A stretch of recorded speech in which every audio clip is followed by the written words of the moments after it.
All right, all right, all right. Welcome to another edition of Shabbat Lounge. This is Matt. And Jake here. And we're coming to you with another Torah portion. And this one is Judgments or Mishpatiym. Exodus 21 through 24:8. So pretty interesting topic this week. There's a lot of things to discuss. We can't discuss all the rabbit trails and all the things that you can uncover in this Torah portion in 20 minutes or less. No, but it is definitely an interesting portion. This one is worthy of your time and study to expand on some of the ideas that we're going to uncover. So you ready? Yes. All right. So first off, we've got this mixed multitude. So they have clearly a lot of foreigners. Where were these foreigners from, Jake? Egypt and the surrounding burgs. Yeah, because you remember in the backstory up until this point, there's a lot of famines. And there was this thing that happened and still happens in the world. The people run out of food. They go to the big city to get work, to get jobs. And this had been happening in Egypt for a long time. So there were a lot of people. It was a melting pot from all over the world. Yeah. And so it wasn't just Jewish people that left. Right, because there were 12 tribes there. And they, for one. And as far as we know, they didn't even call anybody Jewish at this point. Right. That wasn't even a term people used. Right. As a group, they were the Israelites. And then there was also as you're saying, as it says, the mixed multitude of people that came out of Egypt with them.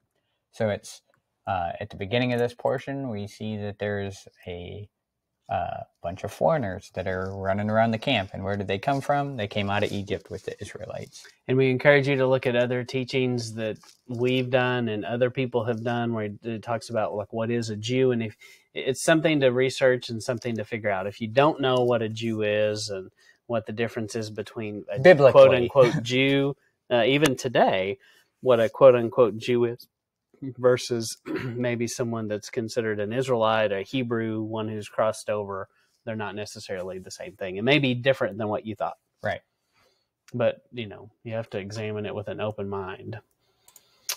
All right, so you get this one about Pierce My Ear. And there was a song that I was trying to sing, but Jake immediately shut me down and said I was forbidden to ever sing that in public. Correct. Shut it down. So there's a story about piercing ear. Why did they do this, Jake, in 21:6-7? So this was you were accepting to live with your master at that point. You were saying as a bond servant, you were given the option to leave, or if you loved the family you were with, then you could join them, and you would they would pierce your ear with the awl in the door, and that would signify that you're with them now. Which is a whole nother topic, because when we think, so I've discussed with atheists before, they're like, how can you believe in the God who allowed slavery? Well, this kind of slavery is very different than the kind of slavery we saw in the American South and in the world, in the Atlantic slave trade. Right. And we have that's not this slavery. Right. We have a very, compact view, a closed-minded view of what slavery really is. Slavery is a trigger word. Right. So we automatically think of, like Americans do, we're the only people around. Yes. Right. So we think we invented it, and it just, that however we did it, that's the way it was done. And this is another example of God's grace and mercy allowing, for this choice. The person had free will. They had a period of time they had to serve, which we'd call that work today. Right. And at the end of the work period, they were allowed, if they could choose, to take on the identity of this family. They could be grafted into the family. Yeah, grafted in. That's exactly right. Anyway, you could camp out here for a while, but we're going to move on. Right. So there's the quote. That's what we were saying. Quote, yes. Quote Matt. So we just said that. All right. So then you get this blessings and curses. You get eye for eye. Do you think that meant literally if you took my eye out, I'm coming to take your eye out? Or was it more of a concept of being willing to help someone who you hurt and now you're committed, and it's going to have to hurt you a little bit to help them because you've messed them up and they can't earn a living, and now you got to go help them. I think that's definitely the intent. I mean, if we look at the precepts and principles of the command, it's more equal payment for equal restitution for how you've wronged someone. Yeah, and if you just go rob someone's eye, now, I mean, how did that help you? It temporarily made you feel better, but then if you literally had to be their eyes and ears for the rest of your life, helping them out, that's a little more difficult. Yeah. It's a long term, but either way, I mean, I'm not going to die on this sword and have a big argument with someone. We know this is effective strategy. If there's a direct punishment for doing things, people don't tend to do them. Right. Exhibit A, Saudi Arabia. Right. Yeah. And if you, it goes back to the golden rule, right? Treat others how you would like to be treated, right? So I'm not going to poke your eyes out if I don't want my eyes poked out. Yeah. I think people can get hung up on this and they kind of miss the point. The point is be nice. Don't be a jerk. And so then you get 19:1. Would you read this? Okay, so this is not part of the portion, but this ties in because it's very important to know where we are coming into the portion. So in the 3rd month, when the children of Israel were gone forth out of the land of Egypt, the same day came they into the wilderness of Sinai. And then, so this is just kind of establishing when and where they are. So they are at the base of the mountain right now, at Mount Sinai, and in the 3rd month of the year. And it talks about from the from when they went forth out of the land of Egypt, which was Passover, and then so we know that there's a feast coming up in the 3rd month, which is usually Shavuot, which is what we'll kind of get into, and you'll see how it all kind of ties together. So I think it's pretty standard understanding that this is around when Moses goes on the mountain. It's around this time when these commands are given. Well, and I think it is critical to the story and your development to start to be able to connect this moment with the Acts 2 moment. Because when I left church, Acts 2 was like it. We need to go back to the Bible and see how the early church did things. Right, and they go back to Acts 2, and it's like, well, you forgot about a few thousand years of church history. That's right, and no one ever told me that Acts 2 was connected to this moment. Right. No one ever drew that conclusion, but studying Torah, you're able to draw that conclusion and go, these are connected moments. It's the same kind of thing. So you have this idea of there are people, and there's fire involved. One, the mountain's on fire. The other one, they've got tongues of fire on their head. Right. And we have to assume that both events are multilingual. If you have a truly mixed multitude, not everyone spoke English, first off. Probably none of them. And none of them looked English in any way. And, but anyway, they were all kinds of races and all kinds of people, and they spoke different languages. And so either they all understood Hebrew, or the people that they were with translated it for them. Somehow they heard it. Yeah. I believe that it was translated for them. And it doesn't say it was miraculous, but it's possible, right, that they're almost the same story. Yeah. And it doesn't have to be miraculous to have them hear. Right. They heard the gospel, right, basically. And then also you have this idea of this group of people who are embedded with another group, and they basically were supposed to be the prophet priest to these people that they were embedded with, who didn't know the ways of God, and they were supposed to teach them about him and all of his ways, and very similar to what we see in Acts with the Gentile believers. Right. And so anyway, it's pretty interesting. And like I said, it's a deep rabbit hole, and you need to spend some time looking at it. Right. So 23:14, Jake, are these the Jewish feast? It says that they're Yahweh's feasts. Keep the feast of Yahweh, because again, why would it say keep the Jewish feasts? when Jews weren't even invented yet. Right. The term, anyway. The term, right. So right now, it wasn't one tribe was assigned feast days. That doesn't even make any sense. Yeah. It was Yahweh's people, which is all the Israelites. The Jews were just one of those tribes. I don't know why that gets missed, and they're the only tribe we remember anymore, but...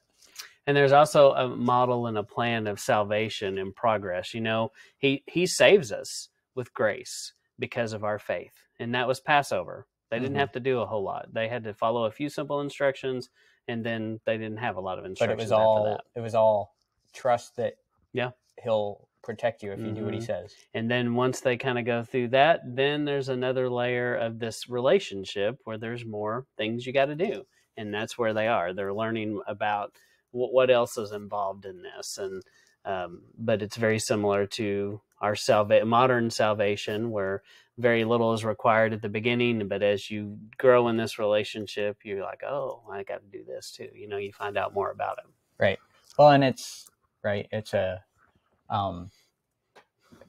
you're understanding what Yah's character is. His character is being revealed to them, and so once I find out, oh, Yah likes this, not this, I'm going to do more of what he likes. And most of us can't take all that at once. Right. You can't take, if he downloaded all of that at once, you'd be like, whoa, your head would explode. Right. And we don't see Paul in the New Testament giving it all at once. And he even says, you know, some are on milk and some are on meat. You got to it's a process. Which is a model and example for us to follow too. When we talk to people, we have to realize that everybody is at different places, and we have to accept them where they are.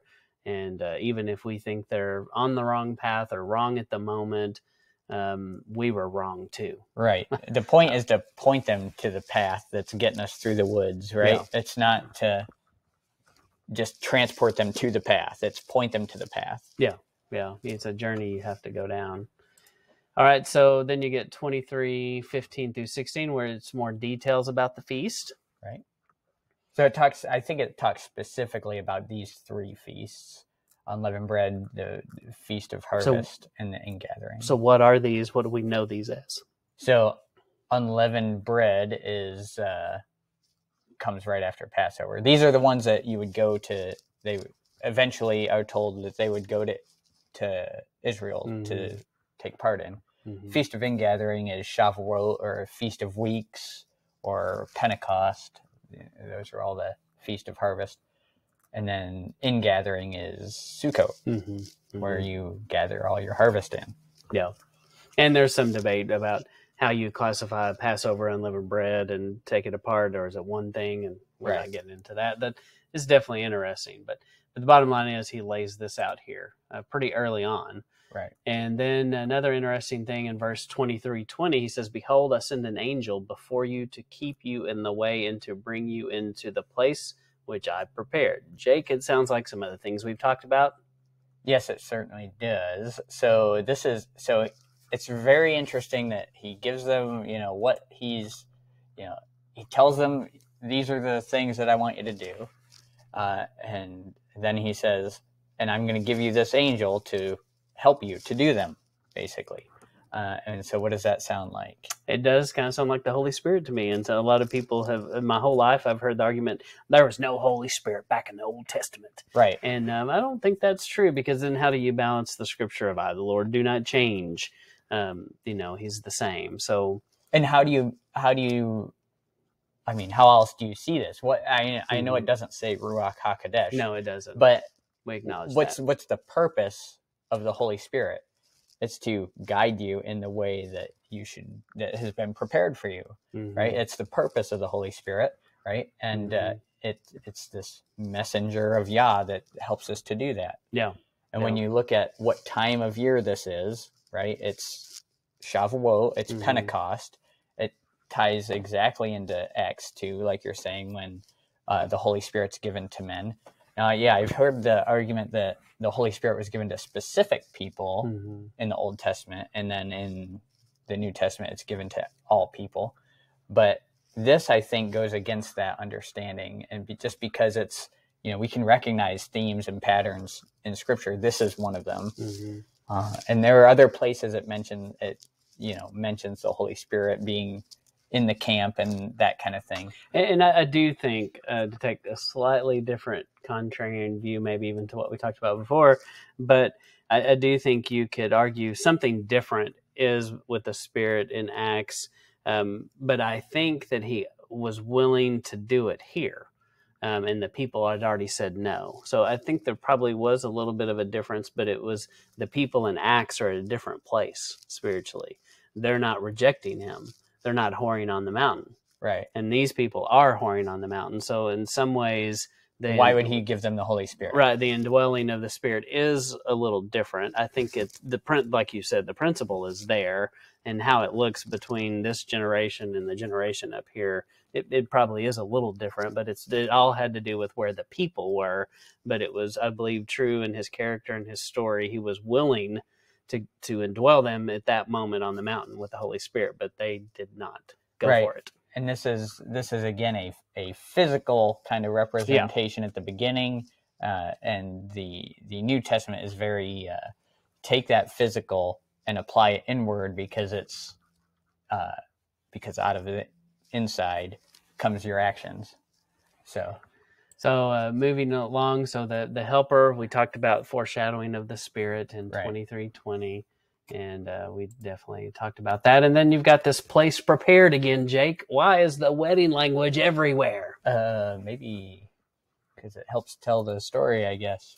Yeah, I guess so. That's part of the plan, huh? So yeah, definitely another. And so if you've never looked at that, there's a lot of teachings by Michael Oman. There's some that we've done where we interviewed him, and other things you can go look at. But it's something to go research and study the significance of the wedding model. And we shouldn't be so shocked that our Creator, Yahweh, knew us well enough to understand he needed to give us very concrete, simple things that we could wrap our minds around and understand. And he gave us this wedding model, and it helps us understand how this all works. Right. So the place prepared is the